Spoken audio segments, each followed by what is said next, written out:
بسم اللہ الرحمن الرحیم۔ اگر کسی شخص نے مسجد یا مدرسے کے لیے زمین وقف کی اور زمین وقف کرنے کے بعد میں وہ خود زمین کو دوبارہ سے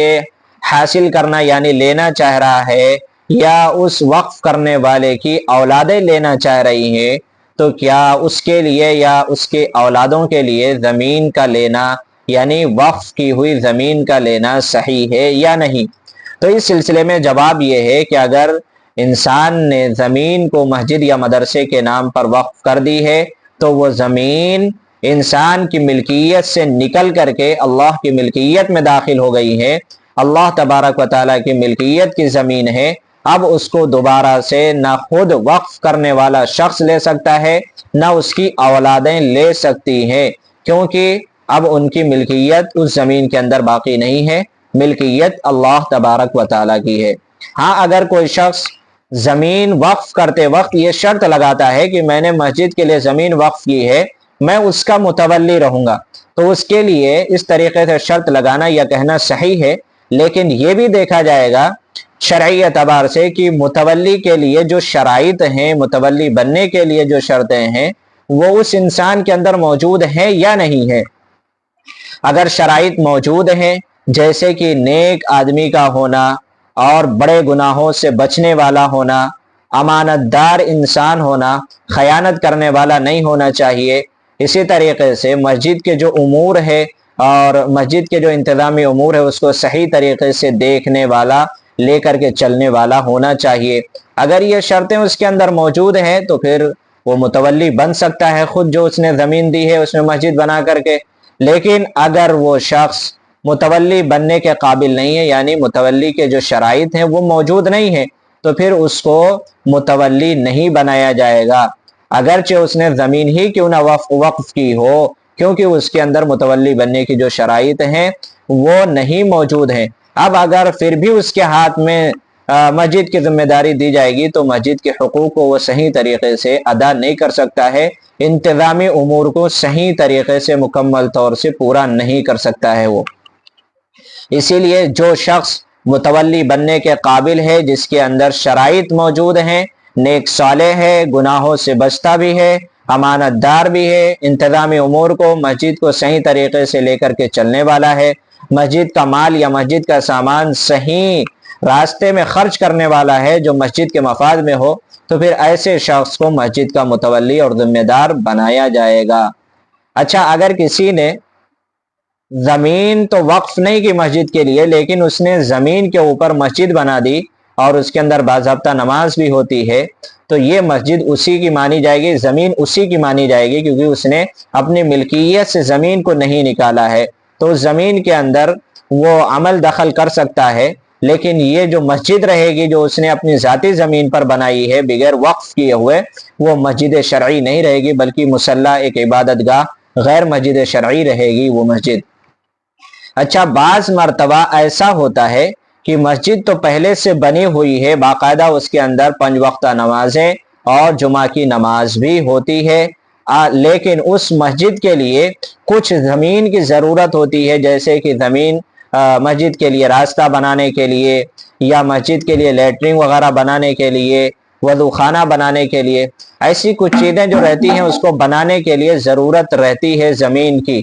تو اگر کسی شخص نے جو مسجد کے قریب میں پڑوس میں رہنے والا ہے، اس نے مسجد کے راستے کے لیے یا وضو خانے کے لیے یا کسی اور ضرورت کے لیے جو مسجد کے باہر کی ضرورت ہے اس کے لیے اس نے زمین کو وقف کر دی ہے، تو وہ زمین بھی وقف ہو جائے گی، مسجد کی زمین میں شامل ہو جائے گی۔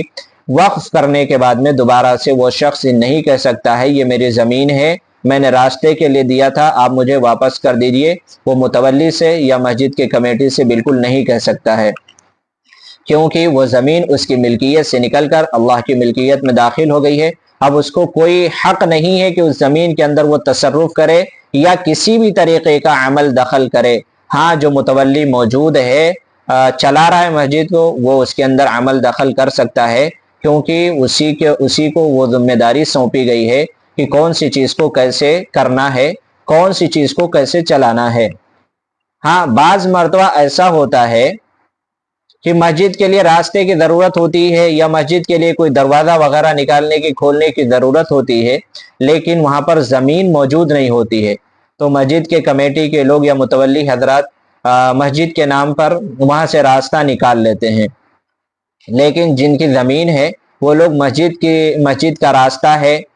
इसीलिए खामोश बैठ जाते हैं और वो खामोशी अख्तियार कर लेते हैं, लेकिन ज़मीन को वक्फ नहीं करते हैं, वो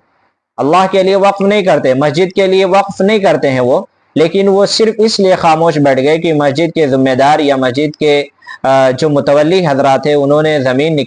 रास्ता निकाला है, वो मस्जिद के लिए निकाला है, इसीलिए खामोश बैठ गए। लेकिन कुछ दिन गुजर जाने के बाद में अब अगर वो कहता भाई मैंने ये ज़मीन वक्फ नहीं की थी मस्जिद के लिए, आप लोगों ने रास्ता निकाला था नमाजियों के आने जाने के लिए, एक अच्छे काम के लिए, इसलिए हमने खामोशी अख्तियार कर ली थी, लेकिन अब मैं मेरी ज़मीन के ऊपर अमल दखल करना चाह रहा हूँ, मैं कुछ मामला करना चाह रहा हूँ, तो आप मेरे इस ज़मीन को खाली कर दीजिए, अपना रास्ता बंद कर लीजिए।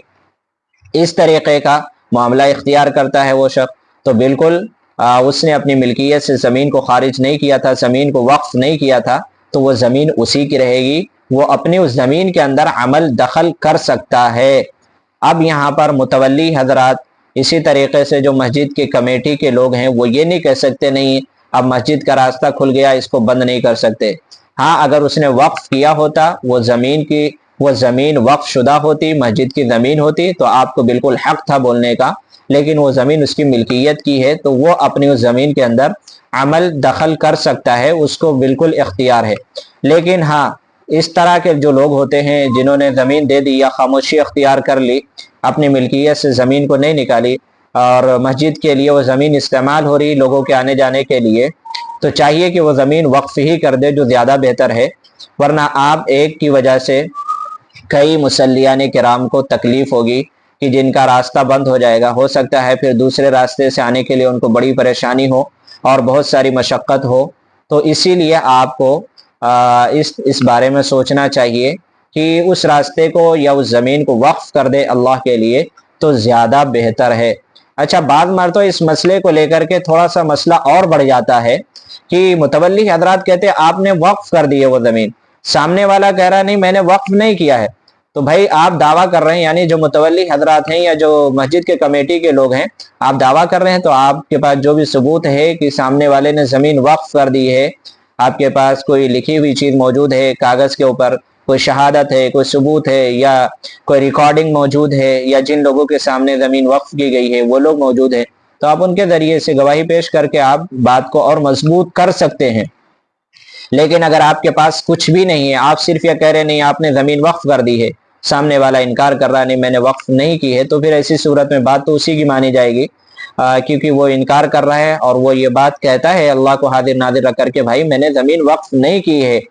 मैंने खामोशी अख्तियार की थी, सिर्फ कि लोग यहाँ से गुजर रहे हैं नमाज के लिए इसलिए हमने खामोशी अख्तियार की थी, वक्फ नहीं की है, तो फिर बात उसी की मानी जाएगी।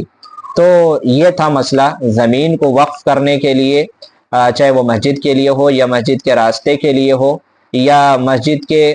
लेटरिन वगैरह के लिए या वज़ू खाने के लिए हो। अच्छा, अगर कोई शख्स ये छोटी सी जगह दे करके मस्जिद के रास्ते के लिए या वज़ू खाने वगैरह के लिए, और वो ये दावा करता है कि भाई आपने मेरी ज़मीन इस्तेमाल की है, आप मुझे मुतवल्ली बना दे, तो वही मुतवल्ली के लिए जो शराइत मौजूद हैं मैंने ऊपर बताया है, वो शराइत अगर आपके अंदर मौजूद हैं तो देखा जाएगा मौजूदा जो मुतवल्ली है वो उसके अंदर वो शराइत किस हद तक मौजूद है। अगर वो आपसे ज़्यादा उसके अंदर शराइत मौजूद है अच्छी तरीके से, तो फिर वही लायक है, आपका ये कहना बेकार है कि मुझे मुतवल्ली बनाया जाए, क्योंकि इसके अंदर दो ही बातें हैं। आप कह रहे हैं मुझे मुतवल्ली बनाया जाए, या तो आप ये काम कह रहे हैं जायज़ समझ करके, सही समझ करके कि वाक़यातन मैं हकदार हूँ, सामने वाला जो मुतवल्ली है वो इस लायक नहीं है कि मुतवल्ली बने, क्योंकि वो मस्जिद के जो उमूर को है सही तरीके से नहीं चला रहा, या मस्जिद का माल और मस्जिद का जो सामान है वो सही तरीके पर और सही रास्ते पर खर्च नहीं कर रहा, मस्जिद की जो अमानत है वो ज़ाय होने का अंदेशा है, आप ये समझ करके मुतवल्ली बनने के लिए दावा कर रहे हैं, तो फिर आप आगे बढ़िए। अगर आपके अंदर सारी शर्तें मौजूद है तो बन सकते हैं, आप क्या बन सकते हैं, दूसरे लोग भी जो वाक़यातन समझते हैं कि मस्जिद की अमानत ज़ाय हो रही है मौजूदा मुतवल्ली के हाथ से, तो फिर ऐसी सूरत में कोई भी अपने आप को अमानतदार समझ करके सारी शर्तें उसके अंदर मौजूद हैं, बगैर عہدے کا طلب رکھتے ہوئے وہ شخص آگے بڑھ سکتا ہے۔ لیکن اگر وہ شخص یہ جانتا ہے کہ موجودہ جو متولی ہے اس کے اندر پہلے سے ساری شرطیں موجود ہیں، امانت دار بھی ہے، نیک ہے، گناہوں سے پرہیز بھی کرتا ہے، انتظامی امور کو مسجد کو صحیح طریقے سے دیکھتا بھی ہے، تو اب آپ کا یہ دعویٰ کرنا، آپ کا یہ کہنا نہیں میں بننا چاہ رہا ہوں مسجد کا متولی، تو پھر یہ غلط ہے۔ آپ عہدے کے متلاشی ہیں، آپ عہدہ کو طلب کرنا چاہ رہے ہیں، جو آپ نے زمین دی ہے اس کے بدلے میں آپ چاہ رہے ہیں کہ آپ ایک عہدہ طلب کریں، مسجد کا متولی بنے، یہ صحیح نہیں ہے۔ اس سے بہتر ہے کہ آپ اپنی زمین لے لیں جو آپ نے وقف نہیں کی ہے، اس کو بیچ کر کے کسی اور فیلڈ میں بہترین عہدہ آپ طلب کر لیں، یہ آپ کے لیے زیادہ بہتر رہے گا، کیونکہ آپ نے زمین دی ہے تو آخرت کے لیے دی ہے، دنیا کمانے کے لیے نہیں دی ہے۔ واللہ اعلم بالصواب۔